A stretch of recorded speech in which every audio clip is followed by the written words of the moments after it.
Hello my dear student, welcome to my YouTube channel Shiksha with Asha. जैसे कि आप सभी लोग जानते हैं कि मैं आपको 9th क्लास की ज्योग्राफी कवर करवा रही हूँ, जिसमें हमने चैप्टर 1, 2, 3 तथा 4 का फर्स्ट चैप्टर कंप्लीट कर चुके हैं।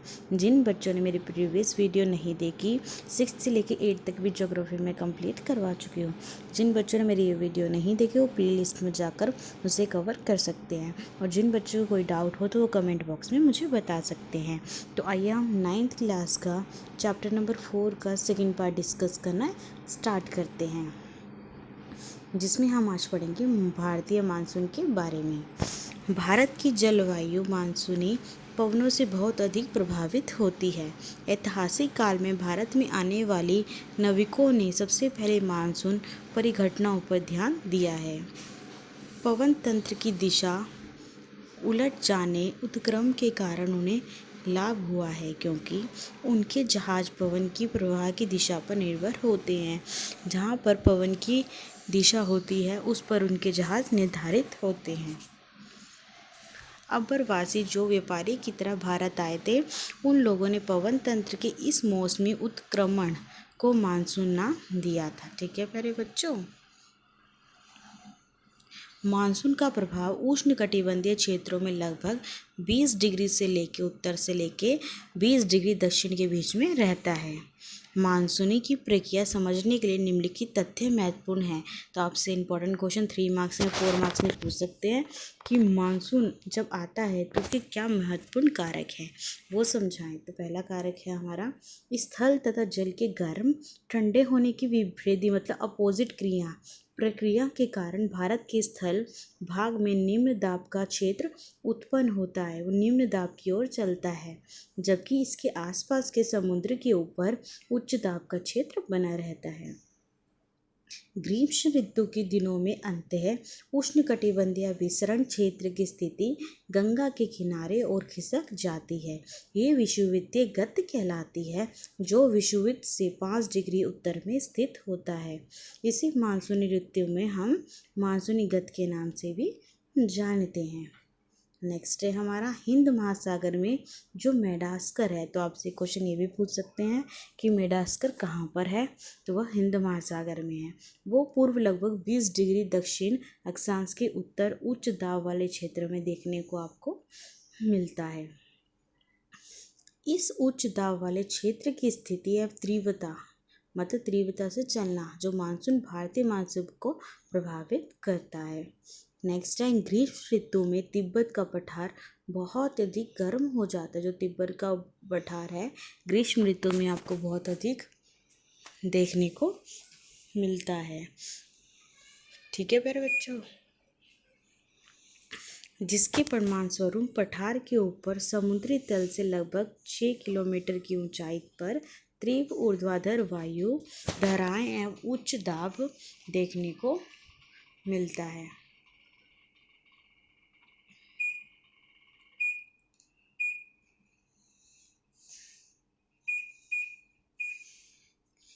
नेक्स्ट क्वेश्चन है अब हमारा ग्रीष्म ऋतु में आपको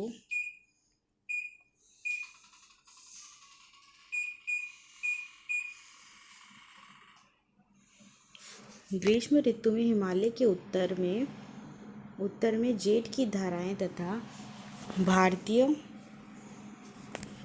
प्रायद्वीप के ऊपर उष्णकटिबंधीय पूर्वी जेठ धाराएं प्रभावित होती है। अब पढ़ेंगे हम उष्णकटिबंधीय विसरण क्षेत्र। ये विषुवत अक्षांश में वित्तगत एवं निम्न दाब को क्षेत्र को प्रभावित करती है। ठीक है प्यारे बच्चों, यहाँ पर उत्तर पूर्वी और दक्षिण पूर्व व्यापारी पवनें आपस में मिलती है। यह अभिसारिणी क्षेत्र होता है और विषुवत के लगभग समांतर होता है। समांतर मतलब सेम देखने को मिलता है, लेकिन पूर्व का अभ्यासी गत के साथ साथ यह उत्तर और दक्षिण की ओर खिसकता हुआ प्रतीत होता है। इसके अतिरिक्त दक्षिण महासागर के ऊपर दाब की अवस्था में परिवर्तन देखने को मिलता है।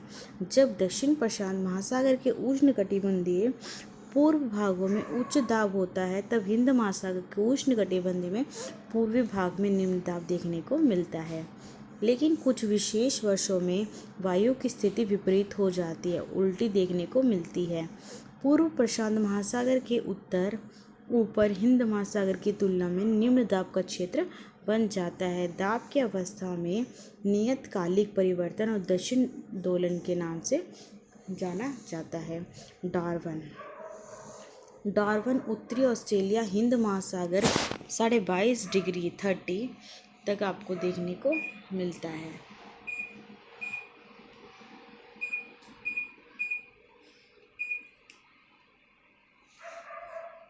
ठीक है प्यारे बच्चों, और साथ में यह महासागर 18 डिग्री दक्षिण 149 डिग्री पश्चिम के दाब के अंतर की गणना मानसून की तीव्रता को पूर्वानुमान के लिए की जाती है। अगर दाब का अंतर ऋणात्मक होता है तो इसका अर्थ होता है कि औसत से कम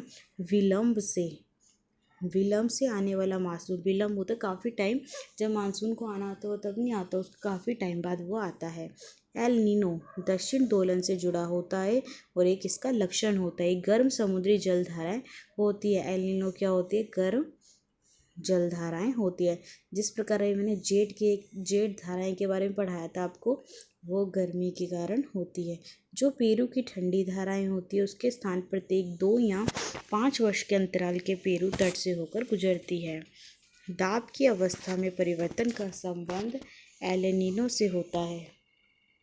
ठीक है, जिस अवस्था में परिवर्तन का संबंध एल नीनो से है, इसलिए यह घटना एंसो एल नीनो की दक्षिण दोलन गति कहलाती है। हम पढ़ेंगे एल नीनो के बारे में।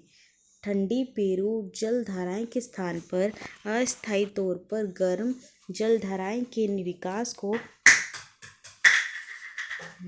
हम एल नीनो के नाम से जानते हैं। ठीक है प्यारे बच्चों, एल नीनो के नाम से जानते हैं। एल नीनो स्पेनिश शब्द है जिसका अर्थ होता है बच्चा या उसकी बेबी क्राइस्ट के रूप में व्यक्त करते हैं। और क्योंकि ये धाराएं क्रिसमस के समय बहना शुरू करती है और एल नीनो की उपस्थिति की समुद्र की सतह के तापमान को प्रभावित करती है और बढ़ा देती है तथा उस क्षेत्र में व्यापारिक पवनों को शीतल कर देती है। ठीक है, अब हम पढ़ने जा रहे हैं मानसून का आगमन और वापसी। किस प्रकार हमारे मानसून के आगमन होता है और वापसी देखने को मिलता है। ठीक है,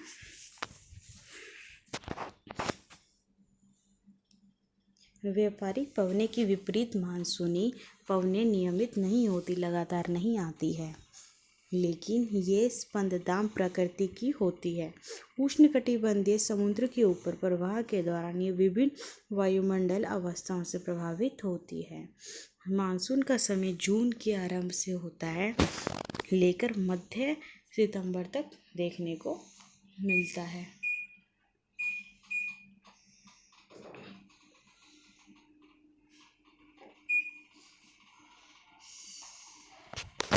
ठीक है, जून से लेकर मध्य सितंबर 100 से लेकर 120 दिनों के बीच में देखने को मिलता है। इसके आगमन के समय सामान्य वर्षा में अचानक वृद्धि हो जाती है।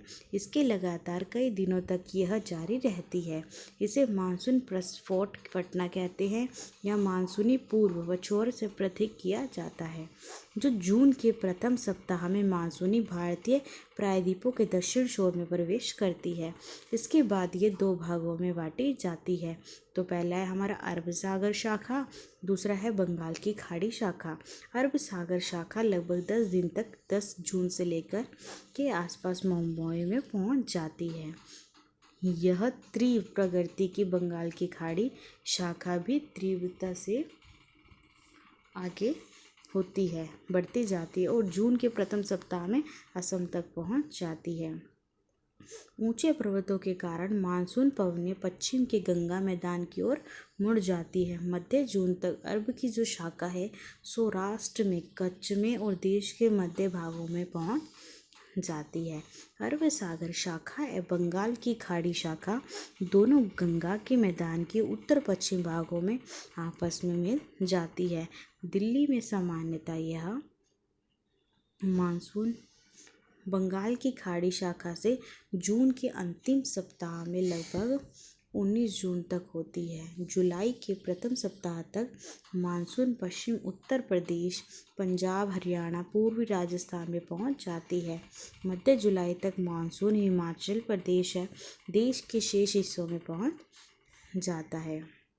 मानसून की वापसी अपेक्षाकृत एक क्रमिक प्रक्रिया है जो भारत के उत्तरी पश्चिम राज्यों से सितंबर में प्रारंभ हो जाती है। मध्य अक्टूबर मानसून प्रायद्वीप के उत्तरी भाग से पूर्वी तक पीछे हट जाता है।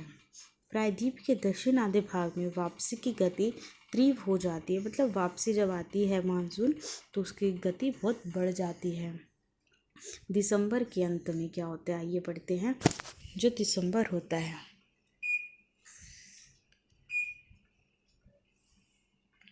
मानसून की वापसी हो जाती है और इसमें क्या होता है द्वीपों पर मानसून की सबसे पहली वर्षा होती है। ये क्रमशः दक्षिण से उत्तर की ओर अप्रैल के अंतिम सप्ताह से लेकर मई के प्रथम सप्ताह तक होती है। मानसून की वापसी भी दिसंबर के प्रथम सप्ताह से लेकर जनवरी के प्रथम सप्ताह तक तथा उत्तर से लेकर दक्षिण की ओर होती है। ये कुछ ज़्यादा इम्पोर्टेंट नहीं है और न इसके बारे में कुछ समझाने के लिए है। समय देश का शेष भाग शीत ऋतु के प्रभाव करता है। बस आपको इतना होना चाहिए कि यदि मानसून वापसी होता है तो वो तेज़ी से होता है। ठीक है, सबसे इम्पोर्टेंट अब पढ़ने जा रहे हैं ऋतुओं के बारे में कि ऋतुएं कौन कौन सी होती है। तो आइए पढ़ते हैं। मौसम जलवायु की विशेषता एक विशिष्ट मौसमी प्रतिरूप होता है। ये ऋतु से दूसरे ऋतु में मौसम की अवस्था में बहुत अधिक परिवर्तन लाता है। विशेषकर देश के आंतरिक भागों में यह परिवर्तन अधिक मात्रा में उपलब्ध होता है। तटीय क्षेत्रों के तापमान में बहुत अधिक विभिन्नता पाई जाती है। विभिन्नता नहीं देखने को मिलती। यहाँ वर्षा के प्रारूप विभिन्नता होती है। क्या आपने क्षेत्र के कितने प्रकार की ऋतुओं का अनुभव करते हैं? भारत में मुख्यतः 4 ऋतुओं को पहचाना जाता है। तो आपसे पूछते हैं भारत में कितने प्रकार की ऋतु हैं? तो वो है 4 प्रकार की। कौन कौन सी? शीत ऋतु, ग्रीष्म ऋतु, ठीक है, ये साथ साथ मानसून के आगमन और वापसी का काल भी कहलाती है। अब हम पढ़ेंगे शीत ऋतु के बारे में। उत्तर भारत में शीत ऋतु मध्य नवंबर से स्टार्ट होती है और फरवरी तक रहती है। कब से? नवंबर से लेकर फरवरी तक यह रहती है। और भारत के उत्तरी भाग में यह देखते हैं भारत के उत्तरी भाग में क्या होता है। आपको मानसून आगमन का मैप दे रखा है कि मानसून कब से कहाँ तक आता है। जुलाई से लेके जुलाई तक, 15 जुलाई तक कहाँ से कहाँ तक आता है। ठीक है, तो मैप को आप जरूर प्रैक्टिस करेंगे। आइए पढ़ते हैं। दिसंबर 1 जनवरी सबसे ठंडे महीने होते हैं। तापमान दक्षिण से पूर्व की ओर बढ़ने और घटने जाता है। पूर्व तट पर चेन्नई का औसत 24 डिग्री सेल्सियस तक होता है और 25 डिग्री सेल्सियस के बीच में होता है, जबकि उत्तरी अमेरिका में उत्तरी मैदान में 10 डिग्री सेल्सियस लेके 15 डिग्री सेल्सियस के बीच में आपको देखने को मिलेगा। इसके बीच होता है, दिन गर्म होता है और रातें ठंडी होती है। उत्तर में तुषारपात सामान्य है। हिमालय की ऊपरी ढालों पर हिमपात होता है। इस ऋतु में देश में उत्तरी पूर्व व्यापारिक पवनें प्रभावित होती है। ये स्थल से समुद्र की ओर बहती है।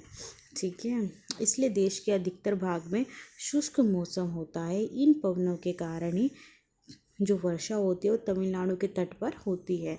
पवनों के कारण, क्योंकि यहाँ वे अपनी पवनें समुद्र से तल तक बढ़ा देते हैं। देश के उत्तरी भागों में कमजोर उच्च दाब को क्षेत्र बन जाता है, जिसमें हल्की पवनें देखने को मिलती है और बाहर की ओर प्रभावित होती है। उच्च वाचा से प्रभावित होकर ये पवन उत्तर पश्चिम से गंगा घाटी में बहती हुई मिलती है। सामान्यतः ये मौसम में आसमान साफ होता है, तापमान भी अच्छा होता है, आर्द्रता की कमी भी होती है और पवनें शीतलता प्रवाहित होती रहती है।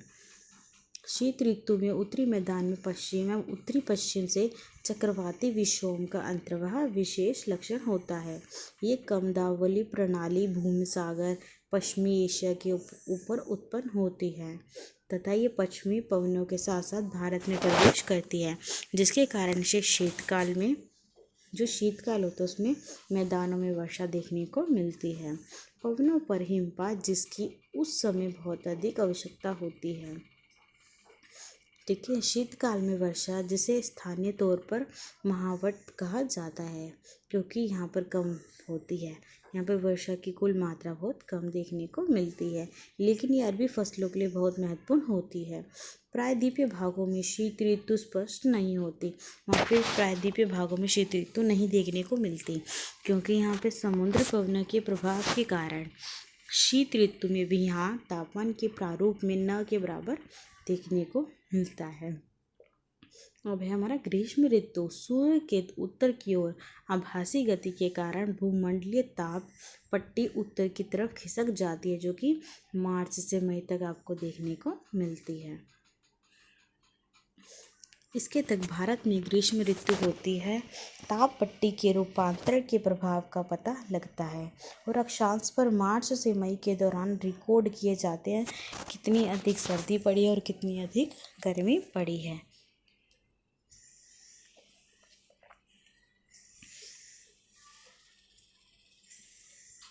तापमान को देखकर पता लगाया जा सकता है कि मार्च के दक्कन पठार का उच्च लगभग तापमान 38 डिग्री सेल्सियस होता है।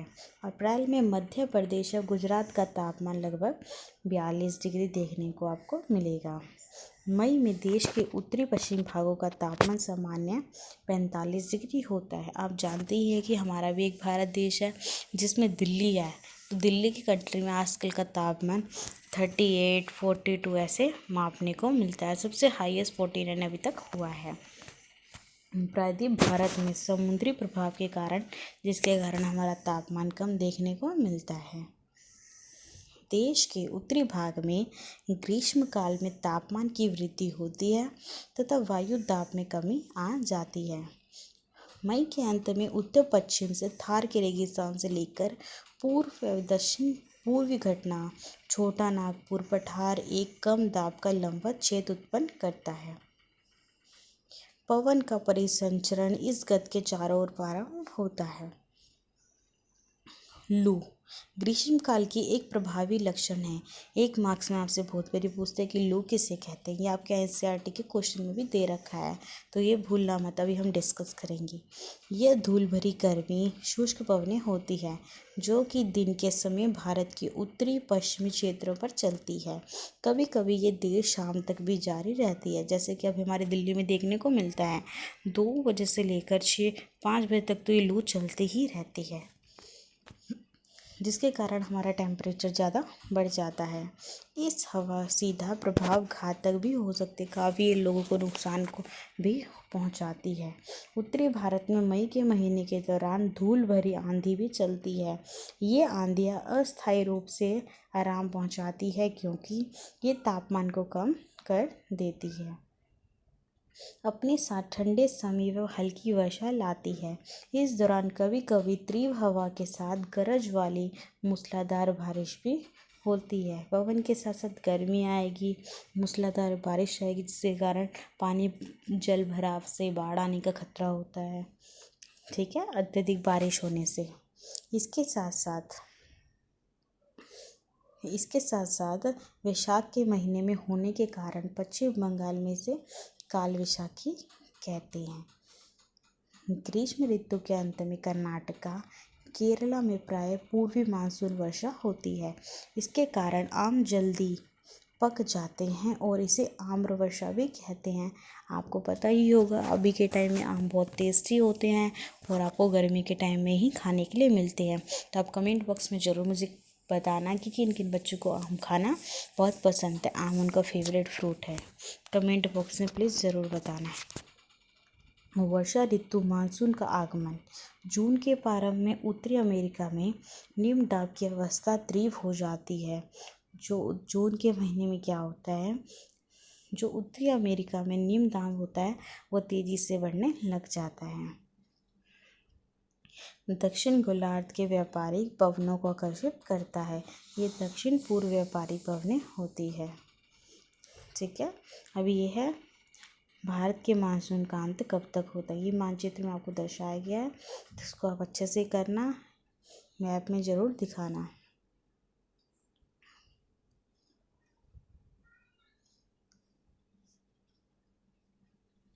पवनें दक्षिण समुद्र के उपोष्ण कटिबंधीय क्षेत्र में उत्पन्न होती है, क्योंकि ये पवनें गर्म रेगिस्तान के ऊपर होकर गुजरती है, इसलिए ये पवनें साथ इस महाद्वीप में बहुत अधिक मात्रा में नमी लाती है।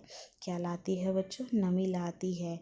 ये पवनें बहुत तेज़ी से बढ़ती जाती है।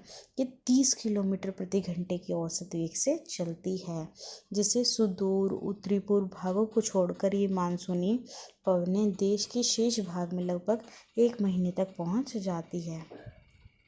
दक्षिण पश्चिमी मानसून का भारत में अंततः यहाँ के मौसम को पूरी तरह से परिवर्तित करता है, जो कि मौसम के प्रारंभ में पश्चिम घाट के पवनमुखी भागों से भारी वर्षा करता है। 250 सेंटीमीटर से अधिक होता है। यहाँ पे जो बारिश होती है वो 250 सेंटीमीटर से अधिक देखने को मिलती है। जो दक्कन का पठार है, मध्य प्रदेश के कुछ भागों में वर्षा देखने को आपको मिलेगी, यद्यपि ये वृष्ट छाया वाले होते हैं।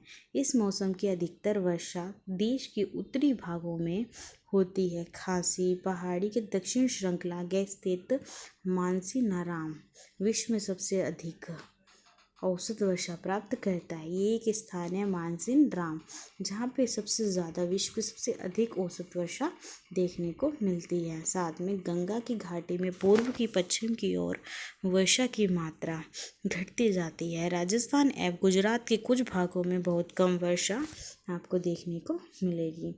आपको पता ही है, जो कि राजस्थान की, जो मेरे प्रिय स्टूडेंट है राजस्थान की हैं, गुजरात के रहने वाले हैं, मोस्टली राजस्थान की, जहाँ पर वर्षा न के बराबर होती है। मानसून से समुद्र एक अन्य परिघटना है। वर्षा में विराम। इस प्रकार इसमें आर्द्रता शुष्क दोनों तरह के अंतराल होते हैं। दूसरे शब्द में मानसूनी वर्षा एक समय में कुछ दिनों तक होती है, ठीक है। इसमें वर्षा रहित अंतराल भी होता है जब वर्षा नहीं होती है। मानसून में आने वाले ये विराम मानसूनी गति से संबंधित होते हैं, जो विभिन्न कारणों से गत एवं उसके अक्षांश उत्तर और दक्षिण की ओर खिसकता रहता है, जिसके कारण से वर्षा का स्थानीय वितरण सुनिश्चित होता है कि कहाँ तक वर्षा पहुँच गई है। कहते हैं ना आज वर्षा होने की संभावना है, तो वो भी आपको बताते हैं, ठीक है। जब मानसून के गत का अक्ष मैदान के ऊपर होता है तो इन भागों में वर्षा अच्छी देखने को मिलती है। दूसरी ओर जब अक्ष हिमालय के समीप चला जाता है तब मैदान में लंबे समय तक शुष्क अवस्था रहती है और हिमालय की नदियाँ पर्वतीय जल ग्रहण क्षेत्र में विस्तृत हो जाती है। इस भारी वर्षा के कारण मैदानों क्षेत्रों में विनाशकारी बाढ़ें आती है। इसके कारण जैसे जैसे वर्षा बढ़ती जाती है, जैसे मैंने अभी आपको बताया, तो बाढ़ें आने की संभावना हो जाती है। क्या मेरे किसी स्टूडेंट में किसी के वहाँ पे बाढ़ आई है, तो उन्होंने अपने आप को कैसे उससे बाढ़ से बचाव किया है, तो आप मुझे कमेंट बॉक्स में बता सकते हैं। जान एवं माल की भारी क्षति होती है, जो उनके पास माल होता है, सामान होता है, उसका काफ़ी नुकसान देखने को मिलता है। उष्णकटिबंधीय निम्न दाब की ओर तीव्र करता है, तेजी से बढ़ता है, कि मानसूनी वर्षा की मात्रा एवं समय को निर्धारित करती है। यह निम्न दाब का क्षेत्र बंगाल की खाड़ी के ऊपर बनता है। यह मुख्य स्थलीय भाग को पार कर पाता है। यह गत निम्न दाब के मानसून गत के अक्ष के अनुसार होता है, जो कि मानसून की इसकी अनिश्चितता के लिए जाना जाता है। शुष्क, आर्द्रता, तीव्रता, आवर्ती समय के काल में विभिन्नता होती है। इसके कारण यदि एक भाग में बाढ़ आती है तो दूसरे भाग में सूखा पड़ जाता है। मतलब यदि आपके एक भाग में बाढ़ आने का खतरा होता है तो दूसरे में सूखा पड़ने का भी खतरा बढ़ जाता है। इसके आगमन से क्या होता है, इसलिए कभी कभी देश के किसानों कृषि कार्य को अवस्थित कर लेते हैं, कि पहले से अपनी कृषि को संभाल लेते कि कब कि अच्छी फसल उगने वाली और कब बुरी, ठीक है। किसानों को पहले ही पता चल जाता है। मानसून की वापसी। परिवर्तनीय मौसम किस प्रकार होता है। अक्टूबर नवंबर के दौरान दक्षिण की तरफ सूर्य की आभासी गति के कारण मानसून का गत निम्न दाब वाला गत उत्तरी अमेरिका के शिथिल हो जाता है। धीरे धीरे उच्च दाब प्रणाली इसके स्थान ले जाती है। दक्षिण पश्चिम मानसून शिथिल हो जाते हैं तथा धीरे धीरे पीछे की ओर हटने लगते हैं। अक्टूबर के प्रारंभ में मानसून पवनी उत्तर के मैदान से हट जाती है। ठीक है। अक्टूबर नवंबर का महीना गर्म वर्षा ऋतु से शीत ऋतु में परिवर्तन का काल होता है। मानसून की वापसी होने से आसमान साफ, तापमान में वृद्धि हो जाती है। दिन का तापमान उच्च ताप होता है। जो दिन का तापमान होता है बहुत गर्मी वाला होता है, जबकि रात ठंडी सुहावनी होती है। स्थल आर्द्रता वाला होता है, नमी वाला, ठंडापन वाला। उच्च तापमान आर्द्रता वाले अवस्था के कारण दिन का मौसम असह्य हो जाता है, जिससे सामान्य कवार की उमस के नाम से जाना जाता है। जब वो तापमान टेम्परेचर बहुत गर्म हो जाता है तब उसे उमस के नाम से जानते हैं। अक्टूबर से उत्तरार्ध में विशेषकर उत्तर भारत में मानसून तेजी से गिरने लग जाता है। सबसे इम्पोर्टेंट क्वेश्चन हम पढ़ने जा रहे हैं। मासिन राव विश्व में सबसे अधिक वर्षा वाला क्षेत्र है, जहाँ पर सबसे अधिक वर्षा देखने को आपको मिलेगी।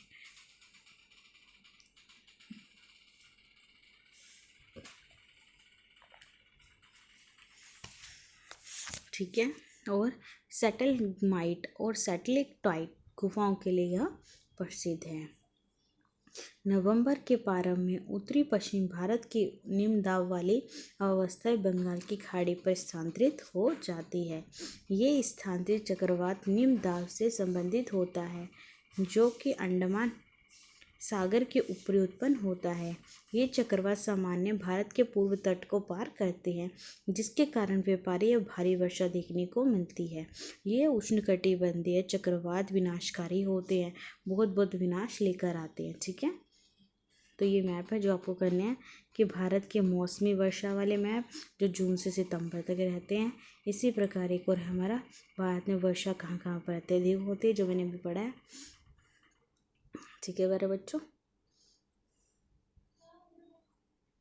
गोदावरी, कृष्णा, कावेरी नदियों से संलग्न आबादी वाले डेल्टा प्रदेशों में अक्सर चक्रवात आते हैं, जिसके कारण बड़े पैमानों पर जान एवं माल की क्षति होती है। जैसे कि हमारी जान तो जाती है, माल के साथ जान भी चली जाती है। कभी कभी चक्रवात उड़ीसा, पश्चिम बंगाल या बांग्लादेश तटीय क्षेत्र में पहुंच जाते हैं। कोरोमंडल तट पर अधिकतर वर्षा इन्हीं चक्रवात और दबाव के कारण होता है। ठीक है। वर्षा का वितरण पढ़ेंगे हम वर्षा के वितरण के बारे में। पश्चिम घाट के भागों उत्तरी भाग में लगभग 400 सेंटीमीटर वर्षा होती है, किंतु पश्चिम राजस्थान एवं इसके सटे पंजाब, हरियाणा, गुजरात के भागों में 7 सेंटीमीटर से भी कम वर्षा देखने को मिलती है। दक्षिण भाग के आंतरिक भाग एवं सह्याद्री पूर्व में भी वर्षा बहुत समान रूप से कम होती है। इन क्षेत्रों में वर्षा की मात्रा कम क्यों होती है, इसका क्या रीज़न है? जम्मू कश्मीर के लेह में भी काफ़ी कम मात्रा होती है। तो आपसे एक नंबर के क्वेश्चन में पूछ सकते हैं कि ऐसा कौन सा देश है जहाँ पर कम वर्षा होती है, तो वह है जम्मू कश्मीर का लेह देश। देश के शेष हिस्से में वर्षा बहुत कम होती है। हिमपात हिमालय क्षेत्रों तक ही सीमित होती है।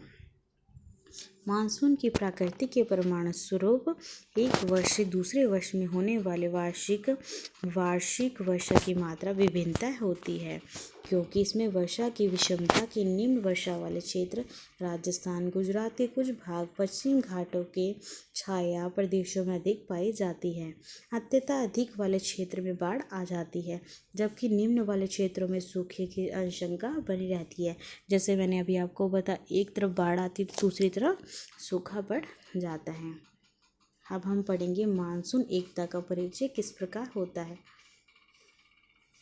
आप पहले ही पढ़ चुके हैं कि हिमालय अत्यधिक ठंडी पवनों से भारतीय उपमहाद्वीप की रक्षा करता है। इसके कारण अपेक्षाकृत उच्च अक्षांशों के बावजूद उत्तरी भारत में निरंतर ऊंचा तापमान बना रहता है। इसी प्रकार प्रायद्वीपीय पठार में तीनों ओर से समुद्र के प्रभाव के कारण न तो अधिक गर्मी पड़ती है और न ही अधिक सर्दी का सामना करना पड़ता है। इस समकारी प्रभाव के कारण तापमान की दिशा में बहुत कम अंतर पाया जाता है, परंतु फिर भी भारतीय प्रायद्वीप में मानसून की एकता का प्रभाव बहुत ही स्पष्ट होता है। पवन की दिशाओं का ऋतुओं के अनुसार परिवर्तन तथा उनमें संबंधित ऋतु चक्रों का एक लय प्रदान करती है। वर्षा की अनिश्चितता और उसका असमान वितरण मानसून का एक विशेष लक्षण होता है। संपूर्ण भारतीय भूदृश्य जिसके जीव तथा वनस्पति जो होती है इसका कृषि चक्र कहलाती है। साथ में मानव जीवन, उनके त्योहार, उत्सव सभी मानसूनी ले के चारों ओर घूम जाते हैं। उत्तर से लेकर दक्षिण पूर्व से पश्चिम तक संपूर्ण भारतवासी प्रतिवर्ष मानसून के आगमन की प्रतीक्षा करते हैं। कब मानसून आए तो हमारी फसल अच्छे से काटी जाए। चाहे क्या आप में से किसी के मम्मी पापा, ग्रैंड फादर, ठीक है, या ग्रैंड मदर या फैमिली में कोई रिलेटिव्स में फसल ऐसी जब फसल वो उगाते हैं तो क्या मानसून आने का वेट करते हैं? यदि करते हैं तो कमेंट बॉक्स में बताएं हाँ या ना। ये मानसूनी पवनें हमें जल प्रदान कर कृषि की प्रक्रिया को तेजी से लाती है। ये संपूर्ण देश को एक सूत्र में बांध देती है। नदी घाटियाँ जो जलों का संवहन करती है उन्हें भी एक नदी घाटी का नाम दिया गया है। आइए बच्चों, अब स्टार्ट करने जा रहे हैं हम एनसीईआरटी के क्वेश्चन, ठीक है। तो पहला क्वेश्चन है, नीचे दिए गए स्थानों में किस स्थान पर विश्व में सबसे अधिक वर्षा होती है? तो वो है सिलचर, मानसीराम, चेरापूंजी या गुवाहाटी। तो अभी हमने पढ़ा है मानसीराम में अत्यधिक वर्षा होती है। नेक्स्ट क्वेश्चन है, ग्रीष्म ऋतु में उत्तरी मैदानों में बहने वाले पवन को निम्नलिखित में से क्या कहते हैं? क्या वे काली वैशाख है, लू है, व्यापारिक नदियाँ या इनमें से कोई नहीं? तो इसका आंसर है हमारा लू। नेक्स्ट क्वेश्चन है, निम्नलिखित में से कौन सा कारण भारत के उत्तर पश्चिम भाग में शीत ऋतु में होने वाली वर्षा के लिए उत्तरदायी? क्या चक्रवात अपवाद है, मानसून की वापसी, पश्चिमी विक्षोभ या दक्षिण पश्चिमी मानसून है? तो उसका है पश्चिमी विक्षोभ, ठीक है। प्यारे बच्चों, आई होप कि आपको समझ आ रहा होगा। जिन बच्चों को इसमें प्रॉब्लम हो तो वो मुझे कमेंट बॉक्स में बता सकते हैं। नेक्स्ट क्वेश्चन पढ़ते हैं, आइए बच्चों।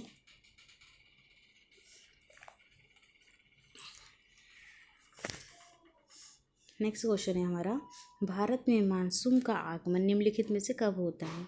मई से प्रारंभ होता है, जुलाई के आरंभ में, जून के आरंभ में, अगस्त के प्रारंभ में? तो हमारा देखने को मिलता है जून के प्रारंभ में, ठीक है। नेक्स्ट क्वेश्चन है, निम्नलिखित में से कौन सी भारत में शीत ऋतु की विशेषता है? गर्म दिन, गर्म रातें, गर्म दिन, ठंडी रातें, गर्म दिन, ठंडी रातें, ठंडा दिन, गर्म रातें। तो आप बता सकते हैं इसका आंसर। तो इसका आंसर है गर्म दिन और ठंडी रातें। अब हम पढ़ने जा रहे हैं क्वेश्चन नंबर 2। फर्स्ट क्वेश्चन है हमारा, भारत की जलवायु को प्रभावित करने वाले कारक कौन से हैं? तो उसके 3 कारक हैं, अक्षांश, ऊंचाई, वायुदाब एवं पवन तंत्र, ठीक है। पवन तंत्र को हम जेट धाराएं भी कहते हैं। नेक्स्ट क्वेश्चन है, भारत में मानसूनी प्रकार की जलवायु क्यों होती है? स्थल तथा जल के गर्म और ठंडे होने के कारण भारत के स्थल भाग पर निम्न दाब का उत्पन्न होता है, जबकि इसके आसपास के समुद्री के ऊपर उच्च दाब का क्षेत्र होता है। इसके प्रमाण स्वरूप जो समुद्र होता है और हिंद महासागर के उच्च दाब के क्षेत्र में आर्द्रता की युक्त पवनें निम्न दाब होती है तथा भारतीय उपमहाद्वीप की ओर चलती है, जो भारत में वर्षा प्रदान करती है। भारी वर्षा देखने को मिलता है। नेक्स्ट क्वेश्चन है हमारा, भारत के किस भाग में दैनिक तापमान अधिक होता है और क्यों? भारत के थार मरुस्थल में दैनिक तापमान आपको अधिक देखने को मिलेगा। क्या देखने को मिलेगा बच्चों? दैनिक तापमान आपको अधिक देखने को मिलेगा क्योंकि यहाँ जल की मात्रा बहुत कम होती है। रेतीली मिट्टी नमी ताप का ग्रहण नहीं कर सकती। वायुमंडल में भी जल वाष्प की कमी होती है। यही कारण है कि दिन में तापमान बहुत बढ़ जाता है और रातें जल्दी ठंडी हो जाती हैं। आइए पढ़ते हैं नेक्स्ट क्वेश्चन। फोर्थ क्वेश्चन है हमारा, किन पवनों के कारण मालाबार तट पर वर्षा होती है? दक्षिणी पश्चिमी मानसून की अरब सागर शाखा मालाबार पर भारी वर्षा की जिम्मेदारी होती है, सबसे इम्पोर्टेंट। एंड नेक्स्ट क्वेश्चन है हमारा, 6 जेठ धाराएं क्या है, अक्सर बार पेपर में पूछा गया है, तथा वे किस प्रकार भारत की जलवायु को प्रभावित करती है। जेठ धाराएं एक संकरणीय पट्टी में स्थित क्षोभ मंडल में अत्यधिक ऊंचाई 12,000 मीटर से अधिक होती है, जो पश्चिमी हवाएं कहलाती है। भारत में जेठ धाराएं ग्रीष्म ऋतु को छोड़कर पूरे वर्ष हिमालय के दक्षिण में प्रभावित होती है। इस पश्चिम प्रवाह के द्वारा देश भर में उत्तर से पश्चिम भाग में पश्चिमी चक्रवात विक्षोभ देखने को मिलता है। ठीक है प्यारे बच्चों, नेक्स्ट क्वेश्चन है हमारा, मानसून को परिभाषित कीजिए कि मानसून क्या होता है और मानसून के विलोम से आप क्या समझते हैं। मानसून शब्द की उत्पत्ति मौसिक से हुई है, मौसम से, जिसका शाब्दिक अर्थ होता है मौसम। मौसम का अर्थ है एक वर्षा के दौरान वायु की दिशा में ऋतुओं के अनुसार परिवर्तन होना। मानसून में विराम मानसून से संबंधित एक परिघटनाएं होती है, जिसमें आर्द्रता शुष्क दोनों तरल के अंतराल होते हैं। दूसरे शब्दों में मानसूनी वर्षा में एक समय में कुछ दिनों तक रहता है। ठीक है प्यारे बच्चों, इसे हम मानसून में विराम के नाम से जानते हैं। नेक्स्ट क्वेश्चन है अब हमारा, मानसून को एक सूत्र से बांधने वाला क्यों समझा जाता है। क्योंकि भारतीय उपमहाद्वीप पर मानसून का एक जैसा प्रभाव बिल्कुल स्पष्ट दिखाई देता है। यहाँ पर मौसम परिवर्तन मौसमी स्थिति में नियमित मौसम चक्र बनाता है। वर्षा की अनिश्चितता और असमान वितरण मानसून की विशेषता को दर्शाता है। ठीक है प्यारे बच्चों, और भारतीय भूदृश्य, इसका वनस्पति जीवन, पूरा कृषि कार्यक्रम लोगों की जीवन शैली पर स्पष्ट रहता है, और त्योहार मनाना सभी कुछ मानसून के इर्द गिर्द घूमता रहता है। ठीक है, क्योंकि मानसून के आने के लिए किसान प्रतीक्षा भी करते हैं, वेट करते हैं। साथ में यह मानसून को एक सूत्र में बांधने वाला समझा जाता है। नेक्स्ट क्वेश्चन है, कारण बताएं। फर्स्ट क्वेश्चन है, भारतीय उपमहाद्वीप में वायु की दिशा में मौसम परिवर्तन होता है, किस कारण से। पहला कारण है भारतीय प्रायद्वीपीय भारत की त्रिध्रुवकार। ठीक है प्यारे बच्चों, तो आइए इसके बारे में पढ़ते हैं। तो हमारा क्वेश्चन है हमारा थर्ड क्वेश्चन रह गया है। थर्ड क्वेश्चन है, उत्तर भारत में पूर्व से पश्चिम की ओर वर्षा की मात्रा क्यों घटती है। प्रायद्वीपीय भारत की त्रिभुजाकार त्रिभुजाकृतियाँ करते कारण दक्षिण पश्चिम दो भागों में बांटा जाता है। भारत सागर शाखा, बंगाल की खाड़ी शाखा। आर्द्रता से युक्त बंगाल की खाड़ी शाखा तीव्र गति से उत्तर पूर्व में प्रवेश करती है। ठीक है, जिसके कारण वहाँ में स्थित पहाड़ियों से टकराकर घनघोर वर्षा होती है, और ऊंचे पर्वत होते हैं, ऊंचे पर्वत के दौरान यहाँ पर मानसून पवनी पश्चिम में गंगा मैदान में मुड़ जाती है। ठीक है, नेक्स्ट क्वेश्चन है हमारा, कारण बताएं। फर्स्ट कारण है, भारतीय उपमहाद्वीप में वर्षा की दिशा में मौसम परिवर्तन क्यों होता है। अक्सर बहुत बार पेपर में पूछा गया क्वेश्चन है। सर्दी के मौसम के दौरान हिमालय के उत्तर में उच्च दाब का क्षेत्र बन जाता है। ठंडी शुष्क पवनें होती है, वो उत्तर से दक्षिण की ओर बहती है। गर्मी के मौसम में भूमि जल की तुलना में अधिक गर्मी होती है, जिसके कारण भू अभाग के ऊपर एक निम्न दाब का क्षेत्र बन जाता है। इस प्रकार पवनें उच्च दाब के क्षेत्र से जो दक्षिण में हिंद महासागर के ऊपर अवस्थित होती है, ठीक है, उत्तर में निम्न दाब वाले क्षेत्र की ओर बहने लगती है। पवन की दिशा इसको उल्ट देती है। नेक्स्ट क्वेश्चन है हमारा सेकंड क्वेश्चन, भारत में जो अत्यधिक वर्षा होती है उस किन महीनों में होती है। मानसूनी पवनें नियमित होती है, बिना टाइम के आ जाती है। ठीक है, जो कि उष्णकटिबंधीय स्थल व समुद्र की ओर प्रभावित होती है, और ये अवस्थाएं से प्रभावित होती है। वायुमंडलीय अवस्थाओं से भी ये प्रभावित होती है, जो कि मानसून जून से लेकर मध्य सितंबर तक रहता है। 4 महीनों में आर्द्रता से भरपूर पवनें, जिन्हें दक्षिण मानसून कहते हैं, भारत में प्रवेश करती है और भारी वर्षा करती है। यही कारण से भारत में अत्यधिक वर्षा इन महीनों में देखने को आपको मिलती है। नेक्स्ट क्वेश्चन है अब हमारा, तमिलनाडु तट पर शीत ऋतु में वर्षा होती है किन कारण से? तमिलनाडु में सर्दी के मौसम में देश में उत्तरी पूर्व व्यापारी पवनें स्थल से समुद्र की ओर बहती है, इसलिए देश के अधिकतर भागों में शुष्क मौसम होता है। तमिलनाडु का तट अपनी अधिकतम वर्षा इन्हीं पवनों से प्राप्त करता है, क्योंकि वर्षा ये पवनें समुद्र की तल की ओर बहती है। नेक्स्ट क्वेश्चन है अब हमारा, पूर्वी तट के डेल्टा वाले क्षेत्र में चक्रवात किन कारण से आते हैं? तो जो पूर्वी तट होता है वहाँ पर उत्तरी पश्चिमी भारत के ऊपर बना कम दाब का क्षेत्र नवंबर की शुरुआत में बंगाल की खाड़ी में स्थानांतरित होता है, ट्रांसफ़र होता है। ठीक है, क्या होता है बच्चों? ट्रांसफ़र। ये स्थानांतरण चक्रवात दाब से जुड़ा होता है जो अंडमान सागर के ऊपर उत्पन्न होता है। ये चक्रवात जब भारत के पूर्वी तट से गुजरता है तो भारी वर्षा करता है। ये उष्णकटिबंधीय चक्रवात देखने को मिलता है जो कि बहुत विनाशकारी होता है, जैसे कि गोदावरी, कृष्णा, कावेरी नदी के आबादी वाले डेल्टा प्रदेश चक्रवात को प्रभावित किया है। नेक्स्ट क्वेश्चन है हमारा, राजस्थान गुजरात के कुछ भाग पश्चिम घाट का विशिष्ट क्षेत्र बताना है कि सूखा वहाँ पर क्यों पड़ता है। जो राजस्थान होता है, क्या होता है बच्चों? जो राजस्थान है वहाँ पे और गुजरात के कुछ भागों में जो पश्चिमी छोर पर स्थित होते हैं, सूखा प्रभावित देखने को मिलता है और यहाँ की मानसूनी पवनें क्षेत्र में पहुँचती है। इनकी आर्द्रता समान हो चुकी है। पश्चिमी घाट का विशेष छाया क्षेत्र पवन अनुमिक होता है। यहाँ पर वर्षा कम होती है क्योंकि पश्चिमी घाट के पवन विमुख स्थल अल्प वर्षा वाले क्षेत्र में पड़ते हैं, यहाँ पे सूखा करती है। नेक्स्ट क्वेश्चन है हमारा क्वेश्चन नंबर 5, भारत की जलवायु अवस्थाओं की क्षेत्रीय विभिन्नता का उदाहरण समझाना है। ठीक है, गर्मी के मौसम में राजस्थान के कुछ रेगिस्तान के भागों में वर्षा 50 डिग्री से हो सकती है। पहलगाम जम्मू कश्मीर से 20 डिग्री के आसपास हो सकती है। सर्दी की रात में जम्मू कश्मीर के दास में तापमान न्यूनतम -45 डिग्री होता है। कितना डिग्री होता है? -45 डिग्री। ठीक है प्यारे बच्चों, और इसमें स्थान विशेष पर दिन और रात तापमान में बहुत बड़ा अंतर होता है। थार रेगिस्तान में दिन का तापमान 50 डिग्री हो सकता है, जबकि उसी रात को जो तापमान होता है गिरकर हिमांक तक पहुंच सकता है।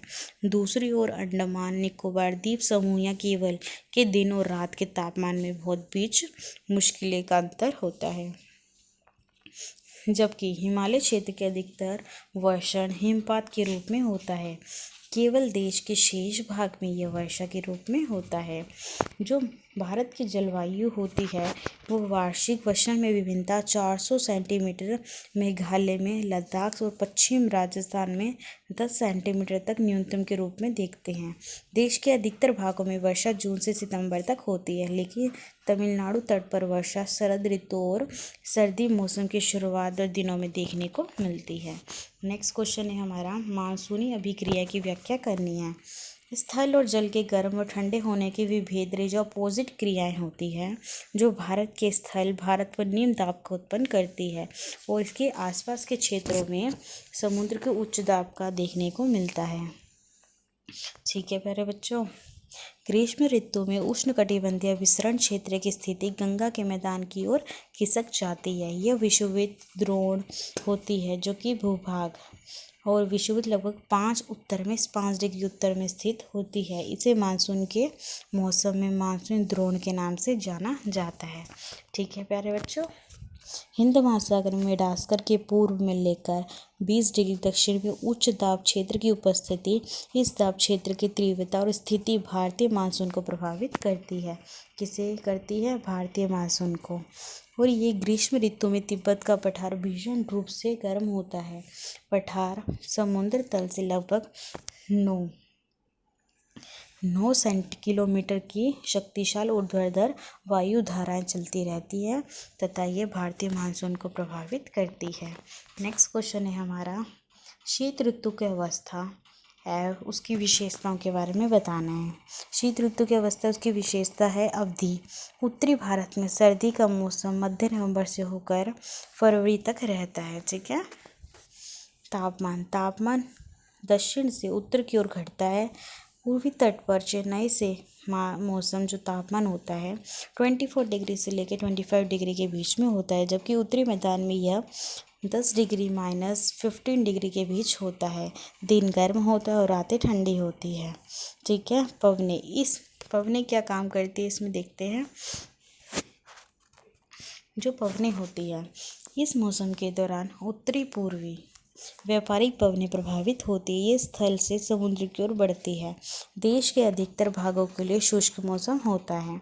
वर्षा तमिलनाडु के तट पर उत्तरी पूर्व पवनों से कुछ वर्षा होती है, क्योंकि ये स्थल समुद्र से स्थल की ओर चलती है।